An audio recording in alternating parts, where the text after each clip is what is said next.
Let's start over. Simon Fairchild. Peter asked me to look in on you and have a small chat. Well, a big chat, really. Answer all those nagging questions. Simon Fairchild? Wait, Simon Fairchild as in... As in all those people who said I did horrible things to them and their loved ones? Yes. They have been in, haven't they? I'd hate to think I'm underrepresented in here. Not when Peter tells me that Bone fellow has at least half a dozen. No, not at all. You've sent plenty of people our way. Brilliant. So, shall we get started? Sorry, I'm still not entirely clear what's going on. What are you doing here? I see. I suppose it was a bit much to expect him to have filled you in on everything already. I mean, in many ways, that's the point. Right. So, you've been working with Peter for a while now, correct? Sure. And he's been promising you answers to all those difficult questions. I mean, sort of. Well, that's me. What? Yes, well, you have to understand how it is with Peter. He finds talking to people directly very difficult, especially explaining the more, esoteric side of things. Charming chap, I'm sure you'll agree, absolutely lovely, but even if you can convince him to actually give you a straight answer, he's just not that good at actually putting these things into words. Something to do with his upbringing, I think. I'm pretty sure he was homeschooled, you know. So what? He sends you to answer questions because he doesn't want to? Precisely. And you do it? Why? Is that your first question? Is there a limit? Only until I get bored. And that does tend to come more quickly these days. Okay then, sure. First question then. Why are you helping Peter? Don't you serve different, fears? Well, now... See, that's actually two questions. The answer to the first is simple. I lost a bet. And this is how the good captain chooses to use that. The second is... sort of? I mean, yes, if you want to get technical, he serves the one alone and I serve the falling titan, but those two are a lot closer than you might imagine. After all, the larger the space you find yourself alone in, the more isolated you feel. And being aware of how lonely you are can make anywhere feel more empty. Exactly. I've actually been toying with the idea of trying to do something with the scale of humanity itself. Emphasize all that overpopulation nonsense, but honestly it just doesn't ring true for me.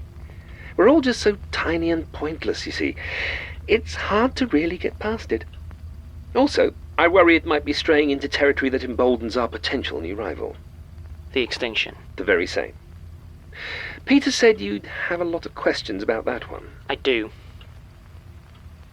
How are new powers born? Don't know. How soon could it attempt its ritual? No clue. How do we stop it? Can't help you. Could you at least try? No, you're right, of course. The thing you have to remember is that no one actually knows how these things work. Not really. There's always been plenty of theories, of course, and over a century or two you do start to get an intuitive feel for it, but there's really no hard and fast rules. The powers or entities or fears or whatever you want to call them are bound up in emotion, in feeling, how they exist, what they can do, how they interact with the world. It all makes about as much logical sense as a nightmare. Which is to say, there is a certain sort of emotional logic to it all. Things feel like they flow together in a way that makes sense, but if you try to stop and do the maths, then it all comes apart, at least in my experience. When is a new power born? Well, when does it feel like its birth would be right? When enough creatures suffer a terror of it that feels distinct, that feels truly its own, then it would probably feel right for it to emerge into its own. Or perhaps there's a ritual. If it feels right to enact some sort of birthing ceremony, some apocalyptic midwifery. And how close is it, do you think? Hard to be sure. Peter thinks very close indeed, what with all the current hubbub. I'm inclined to agree. You don't sound worried. That's because we disagree on exactly how bad it will be. Peter seems convinced that the Extinction is different, that its actual birth will be as bad or worse as another power fully manifesting. He believes its advent will be heralded by all sorts of disasters and catastrophes, and global upheavals and whatnot, that kind of thing. sounds like a rich feeding ground. Well, exactly. Peter, however, seems to think that it will upset the balance that we all have an awful lot invested in. And he's not at all certain the world as we understand will come out the other side. And let me guess. You think he can't see the big picture? I see why he likes you. It's all a matter of perspective, you see. My patron has gifted me with, quite frankly, an absurdly long life. An appropriate gift, and one that serves to provide a certain distance from things. Of course, a paltry few centuries is nothing, really, but it's more than most get. And even in that brief time, I've seen all sorts of ebbs and flows to the balance of things. Do you know when the last ritual I attempted was? I don't know, that space station? Oh, goodness, no, that's the future, my boy. But no, it was 1853, the height of the aquarium mania. All over the Empire, people were starting to understand the depths of the terrible unknown below the ocean. And I thought that was a rich vein to be tapped. Even bothered old Hawley into helping me design a special diving bell for the ritual. I called it the Awful Deep, and between you and me, I was rather proud of myself. So why didn't it work? Because it wasn't a very good idea. The fear wasn't out there, not like I hoped it was. It all sort of fizzled. Also, a hunter broke in and destroyed the mechanism, sent me and all my sacrifices plummeting to the bottom of the ocean. I don't see your point. My point is... I've quite forgotten. I've just not been doing much recently. It's not a good time for perspective, you see. The world all feels too small these days. I used to do a lot with religion, but it's just not got the same conceptual scope as it used to. Honestly, I'm pinning most of my long-term hopes on space. But that's at least 100 years away. Assuming the extinction doesn't derail everything. Which is why I'm happy helping Peter. But if it does, then I'll either be dead, which would be fine, or I'll adjust. It doesn't scare you? Martin, taken on a cosmic scale, we've never even been alive. Not in any way that might register. I mean, if this dreadful little planet had a fractionally different orbit and life had never even started here, then ultimately nothing of any real importance would have changed. I think our experience of the universe has value, even if it disappears forever. What a lonely way to look at things. Which makes sense, I suppose. So what do you do, then, if the world is pointless and your god is so weak right now? I have a good time, and do my best to avoid the drama. It's all been getting a bit much over the last few decades. I blame the number of people.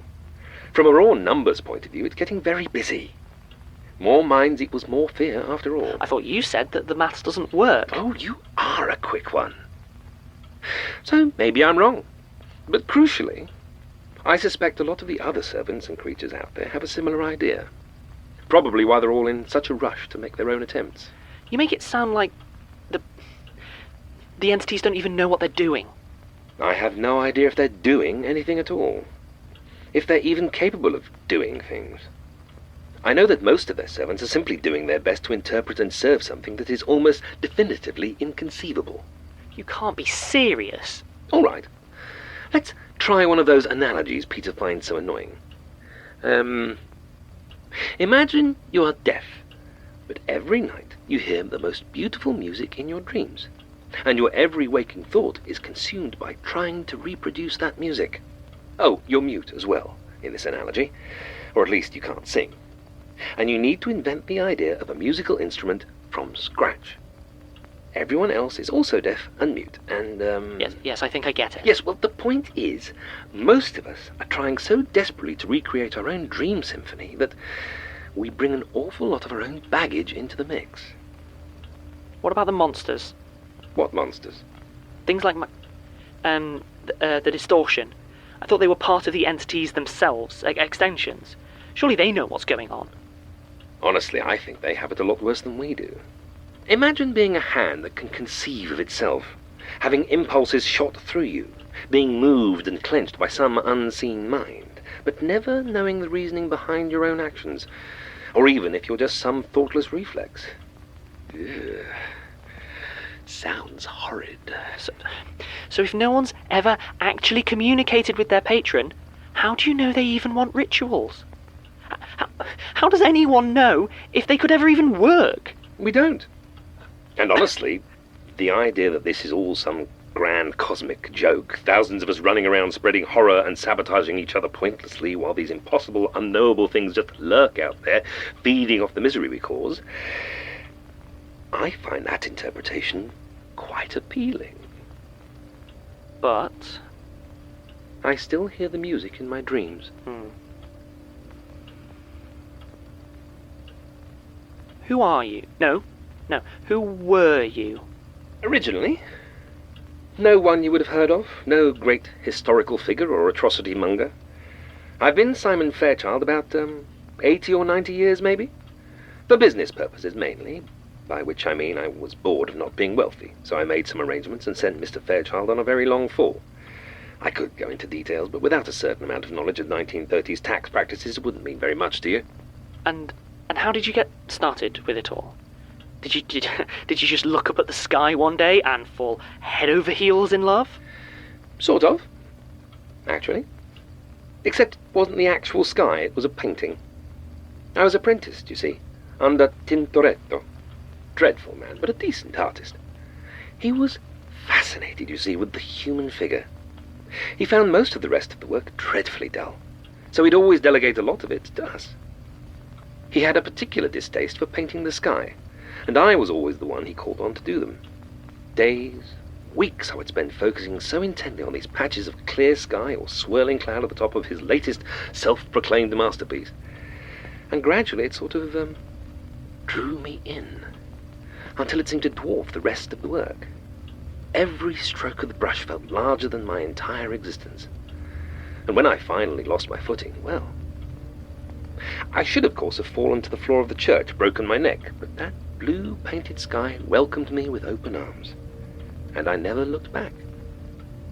I tried to share it with others, not just as sacrifices, but they often find it difficult to keep up with the, velocity I tend to live at. They tend to get left behind, and I suppose it doesn't help that I can't bring myself to see any of them as anything other than trivial. No wonder I'm so sympathetic to the lonely. You know, this really is a place for self-discovery, isn't it? Statement ends, I suppose. I'm sorry? Oh, nothing, just my own hubris. I should have known.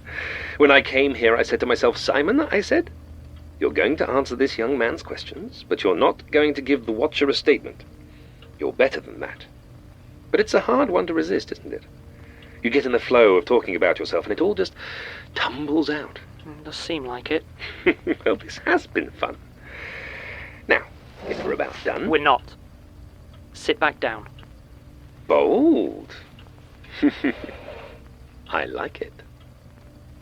You said you were here to answer my questions for Peter, but so far you've told me basically nothing of any use. The big answers are rarely helpful. Then let's try some smaller ones. Is Peter attempting a ritual? Not in the sense that you're used to. Him and his family made their play a few years ago and they failed. I'm sure he'd like me to explain it, but I think he can do that one himself. How honest has he been with me? About which part? Protecting the others. I think he tried. I suspect he may have slightly exaggerated his abilities when you first made the deal, but he's certainly expended a reasonable amount of influence and resources to follow through. But that was never the end game, was it? He just wanted me on side long enough to rope me into his plans for the Extinction. Do you really need me to answer that one? Fine. So why me? What's his plan? Why not get the others involved? He is what he is, Martin. For a creature of the lonely, the urge is always to isolate, never to communicate or connect. I suspect that's why he's so keen on wages. It allows him a framework for cooperation that doesn't risk any sort of intimacy. As for his plan, I don't know the details, but I believe there's something in the Institute that he thinks can help his cause. And he needs me to use it. Presumably, from what he said, it must be powerfully aligned to the Watcher. If he wishes to use it, it would need someone already touched by the eye. And if he wants to control that someone... They need to serve the lonely. Quite right. Anything else? How do you feel about this? You might need to be a tad more specific. All of it. Peter's plan, the Extinction, me. I I think Peter is taking a rather large but calculated gamble. Not just on you, but on a lot of things. If it works, he'll be in a very strong position. And if he fails, it won't be all that bad. You don't think it'll be the end of the world? Oh, it very well might be, but life has continued through dozens of apocalypses already.